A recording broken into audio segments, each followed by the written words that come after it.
Dr. M.R. Rajagopal. Dr. Rajagopal is founder of Pallium India, an NGO based in Trivandrum, Kerala. Namaskara. I mean it. I bow to the divine in you. Swamiji, thank you for this opportunity to address a hall with so much of soul power. I've never had that privilege earlier. Parth Saradiji, thank you for paving the way for my talk by your final call for action. Not looking into peace of yourself alone, but into looking for peace around you and in others. And Dr. Jayendran, thank you. Thank you for this talk, and thank you for the opportunity, Swamiji, for the opportunity to meet him again.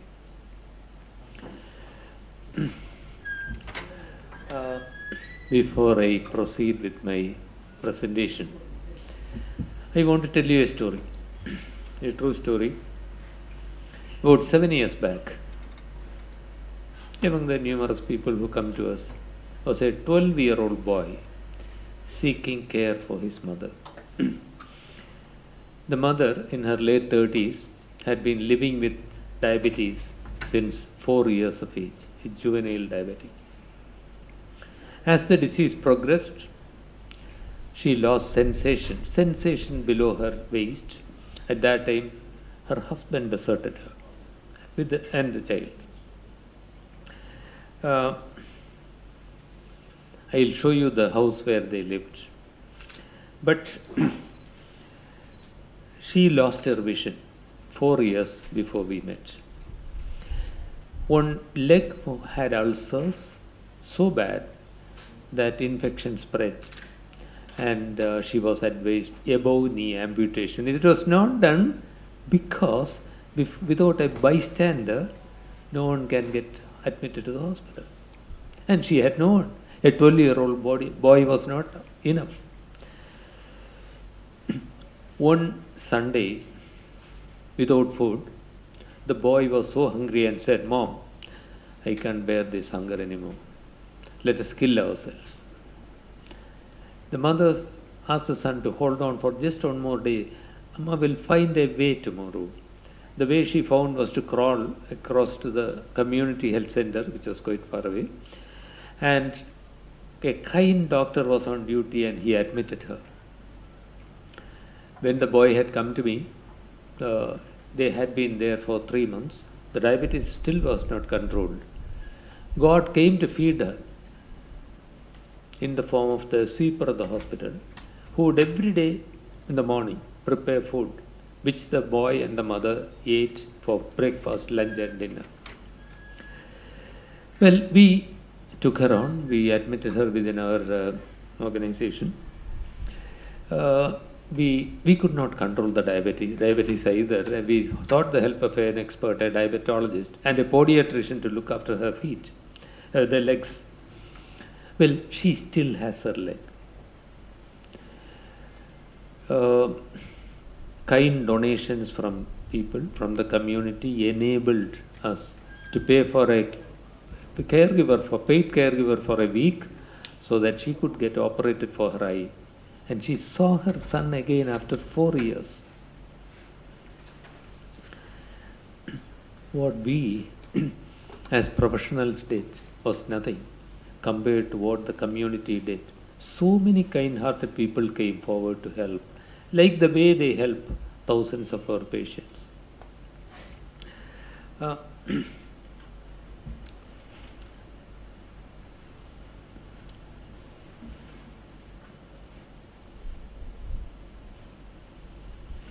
That was the chicken coop where they lived. I'll tell you what happened, what's happening to the family now. That will come later.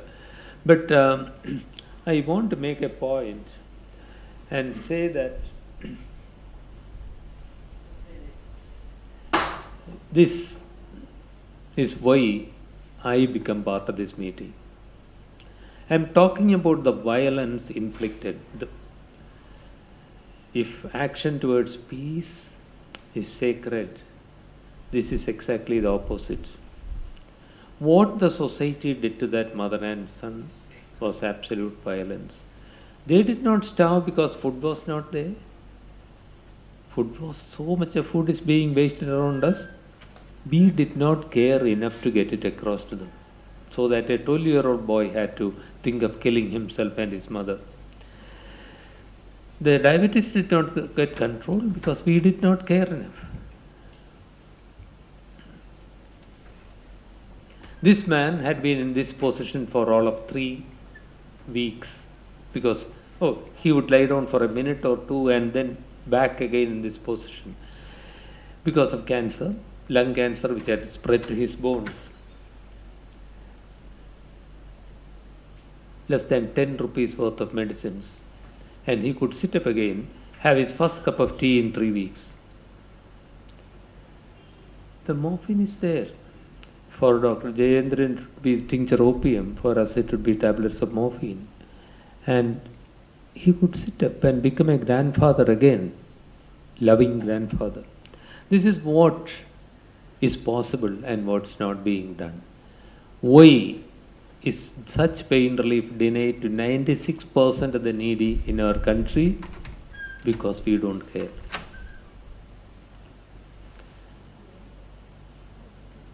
The numbers are huge.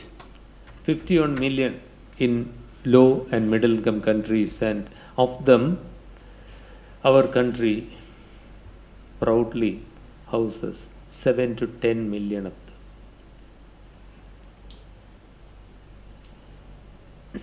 What the world is doing to people in pain and health related suffering is said by the United Nations Special Rapporteur for Torture is cruel, inhuman or degrading treatment or punishment.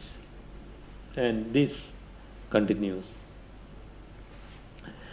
If those are errors of omission, there is an error of commission. Do you know this huge number?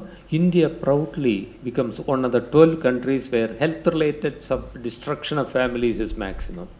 55 million people are destroyed, driven below poverty line with catastrophic health expenditure in 1 year. And the numbers are growing. And another one. As I say this, I see there must be 30 or 40 people here. At least 1 or 2 will suffer now from your memories. Dr. Sankamitra says the poor die in misery of neglect, the middle class die in misery of ignorance, and the rich die a much worse death. They die in misery on ventilators. As I said, 1 or 2 people of somebody in your acquaintance for 1 or 2 people would have gone through that process, death being stretched out. I was an intensivist. I know that intensive care can miraculously save lives in the right context, but putting every dying person to go through that, the worst is what happens to the prime ministers and the presidents. And that is an insult to humanity. And that's also a growing illness of modern healthcare system in India. In India, it's not happening in Euro-American countries. There they are taken off the life support systems and allowed to die with some dignity. In this March, the Supreme Court of India, with a 2-member bench chaired by Justice Chandrachud, said that in our constitution, if life with dignity is a fundamental right, that has to include dignity, life with health, and palliative care has to be part of that. They made that statement. The judgment is not out yet.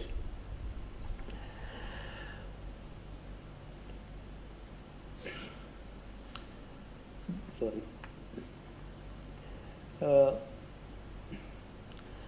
What I am talking, I have been moaning about problems now so far. Let us talk about some solutions. Palliative care, which we practice, which has now become part of healthcare, at least officially, is relief from serious health-related suffering, treating not only the disease, treating the person, as you said. And that is with an aim to improve quality of life, not only to kill the disease. And in 2014, the World Health Assembly, the decision-making body of World Health Organization, proclaimed that every country should integrate this into all healthcare. People in pain must have it treated, other health-related suffering must get treated. A lot is happening in India, I can tell you. There's a national program for palliative care now. The laws governing opioids have been changed, amended for balanced use of safe use of opioids for pain relief. National health policy in 2017 has included it. And in undergraduate and postgraduate medical education, it is already included. But in our country and in all low and middle income countries, the implementation gap can be huge. And that's one of the things that our organization is working on.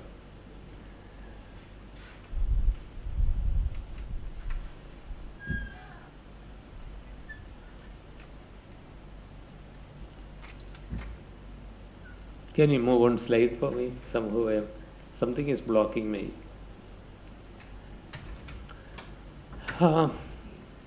This woman and the child. The child is now 19 years old, studying an industrial technical institute. In another 2 years, he should be able to earn for his mother and himself. The woman has both legs and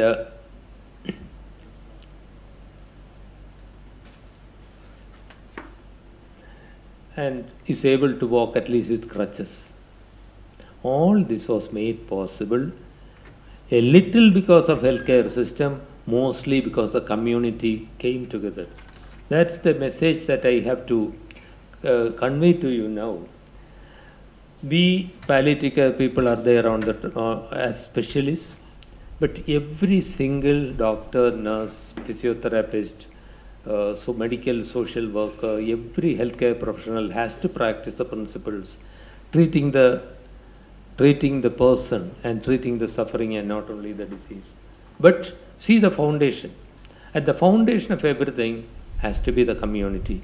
We cannot isolate ourselves in our air-conditioned bungalows and provide healthcare, because all the worst sufferers, the vulnerable, will fall through the cracks of the system. The community's participation and a trained volunteer, enabled this man to have some attention. Our home visit team found him. He was living alone among 1.7 lakhs of people, elderly, living alone in Kerala. He was one of them. And without the community volunteers, we couldn't have found them. It happens sometimes, begins spontaneously. Our team is seen in the village, visiting a home. Curious neighbors come over. They are precious. You talk to all of them. Some of them will come forward to help, to get these people a meal. Some of them come forward to get trained as palliative care volunteers, and they work miracles. Miracles like this. This house had a roof that was leaking. During the monsoons, we found a man with cancer sitting up in a chair holding an umbrella inside the house. Would the best of medical institutions in the country solve that problem? 3 ordinary people solved the problem. The next day, they pulled a tarpaulin over the house. The man could lie down, and therefore he could afford to take the medication. And these miracles are worked by everybody. And palliative care, and in that way, healthcare as a whole, should not be the work of some professionals alone. We can't do it. The community has to come together. Our organization works in this fashion.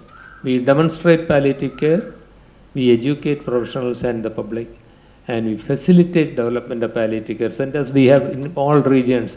In Chennai, we have Mr. John Surya here with us. He is the local facilitator. John, can you please stand up for a second? Thank you. He is the facilitator for this region. Similarly, in different parts of India, they are there. They go across, help anybody who wants to start a palliative care service, to want to come together as a community force to help people. So, through the people we have trained, our team has established at least 184 palliative care centers in various parts of the country. About 10,000 people, professionals have been trained, and through them we have reached more than 1 lakh of them. But there is a long way to go. 1 lakh is nothing when we compare to the 7 to 10 million people who need care. A long, long way to go, travel. So, what could any one individual do? Anybody here? Get a bit of training in palliative care. It can be done virtually also. Sensitize the community around us. We are all potential palliative care workers. But we all, let me remind you, will die someday. All our loved ones will. This is not about somebody else. This is about us. If we want, instead of the modern civilization which isolates people, we need people to come together. And without training, good intentioned care can actually hurt. So some sort of training, and our teams will be happy to work with anybody who wants to initiate that kind of work. Thank you very much for listening to me patiently. I hope I have not overdone my time. Thank you.